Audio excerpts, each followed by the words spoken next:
दोस्तों, तुमसे तुम तक के आज की कहानी की शुरुआत होती है अन्नू की मासूम तारीफों से। जी हाँ दोस्तों, लेकिन ये मासूमियत जो है वो आर्यवर्धन के दिल में गुस्से की आग जला देती है।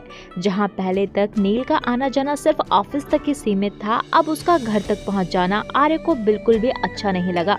जैसे ही उसे इस बात का एहसास हुआ, आर्य का शक और ज्यादा बेचैनी बढ़ गई।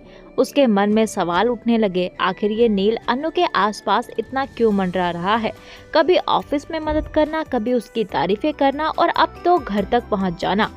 तो ऐसे में दोस्तों, आर्य का गुस्सा जो है वो अब अपने चरम पर था।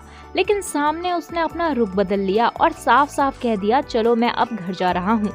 इतना गुस्सा कि मिठाई तक को हाथ नहीं लगाया, बिना खाए ही घर छोड़ दिया। उसकी खामोशी में उसका शक और गुस्सा साफ झलक रहा था। दूसरी तरफ हमें अन्नू को दिखाया गया है, जहां अन्नू को इस पूरे माहौल में अजीब सा मजा आने लगा है, जैसे जानबूझकर उसने आर्य को चिढ़ाने के लिए ये सब कहा। अच्छा हुआ नील को ऑफिस में रख लिया, उसका नेचर जो है वो बहुत ज्यादा हेल्पिंग है और वो हमेशा मेरी मदद करता है। अन्नू की ये सब बातें सुनकर आर्य का गुस्सा जो है वो और ज्यादा भड़क गया और बिना एक पल गंवाए वह झट से घर से चला गया। और वहीं हम अन्नू को देखते हैं, जहां अन्नू को लगता है उसकी ये चाल जो है वो सफल रही। लेकिन क्या वाकई में ऐसा है, या फिर अब आर्य करेगा कुछ ऐसा जिसकी किसी ने उम्मीद भी नहीं की थी। तो आर्य की खामोशी जो है वो अब तूफान का इशारा कर रही थी और वहीं अन्नू की आंखों में हल्की सी मुस्कान थी। उसे लग रहा था कि उसकी चाल जो है वो सफल रही। लेकिन क्या वाकई में यह अन्नू की जीत है, या फिर आर्य का ये गुस्सा किसी बड़े तूफान के आहट लेकर आएगा। वहीं अगले दिन ऑफिस का माहौल जो है वो बिल्कुल नॉर्मल था। सब लोग अपने अपने कामों में बिजी थे। तभी अचानक वहां आर्य की मां पहुंच गई। उनका आना सबके लिए सरप्राइज था। वह आर्य से मिली और फिर वापस जाने को तैयार थी, लेकिन तभी मीरा ने रुक कर पूछा, आंटी जी आप आर्य सर से मिली, ये तो बहुत अच्छी बात है, लेकिन आप अभी यहाँ क्यों रुकी हैं? क्या और भी कोई काम है? इस पर आर्य की मां मुस्कुराई और बोली, हाँ मीरा बेटा, असल में यहाँ एक बहुत खास इंसान से मिलने आई हूँ। बस इतना कहते ही वहाँ मौजूद सब लोग चौंक गए। मीरा भी हैरान रह गई कि आखिर आर्य की मां ऑफिस में किस खास इंसान से मिलने आई है। अब कहानी यहीं से एक नए मोड़ पर पहुँचने वाली है। जी हाँ दोस्तों, क्योंकि उस खास इंसान का नाम सुनकर न सिर्फ मीरा बल्कि आर्य और अन्नू दोनों के होश उड़ जाएंगे।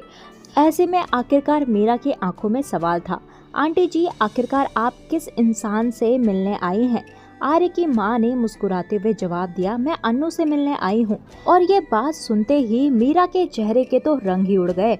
उसके दिल में जलन की भावना और आग भड़क उठी और वो मन ही मन सोचने लगी कि क्या खास है इस अन्नू में। चांदनी चौक की एक मामूली सी गरीब लड़की, आर्य सर तो पहले ही इसके पीछे पागल हैं और अब उनके माँ भी उसके पीछे इतने एक्साइटेड है। आखिर क्यों? उसमें ऐसा क्या जादू है जो सबको अपनी ओर खींच लेता है? अन्नू पास खड़ी है और ये सब कुछ देख रही थी। वह खुश थी कि आर्य की माँ उससे मिलना चाहती है। लेकिन तभी मीरा ने चालाकी दिखाई। उसने आर्य की माँ से झूठ कहा, अन्नू तो आज ऑफिस ही नहीं आई, शायद छुट्टी पर है। आर्य की माँ यहाँ पर निराश होकर चली गई तो अन्नू यहाँ पर ये सब अपनी आंखों से देख रही थी। और तभी यहाँ पर अन्नू जो है वो मीरा के पास जाती है। उसे बोलती है कि आपने आंटी जी को मुझसे मिलने क्यों नहीं दिया, उनसे झूठ क्यों बोला। लेकिन मीरा ने यहाँ पर डबल मीनिंग बातें करके बात घुमा दी और वहाँ से निकल गई। और यहीं से दोस्तों असली खेल शुरू होता है। अब आने वाले नवरात्रि स्पेशल एपिसोड में कहानी जो है वो जबरदस्त मोड़ लेगी। आर्य के घर में आरती का आयोजन होगा। वहां पर पहली बार आमने सामने होंगे, जहां पर प्रेजेंट में अन्नू जो है वो आर्यवर्धन का वर्तमान यानी कि प्रेजेंट प्यार है और पास्ट में राजनंदिनी की यादें जो उसकी एक्स वाइफ थी और अब इस दुनिया में नहीं है।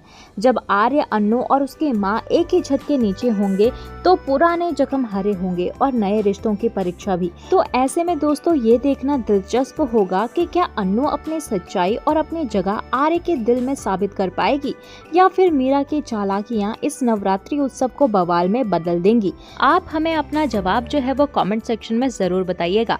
तो चलिए दोस्तों, मिलते हैं आपको नए एपिसोड में नए अपडेट के साथ। तब तक के लिए नमस्कार। वीडियो पसंद आई हो तो वीडियो को लाइक, शेयर, सब्सक्राइब जरूर कीजिएगा।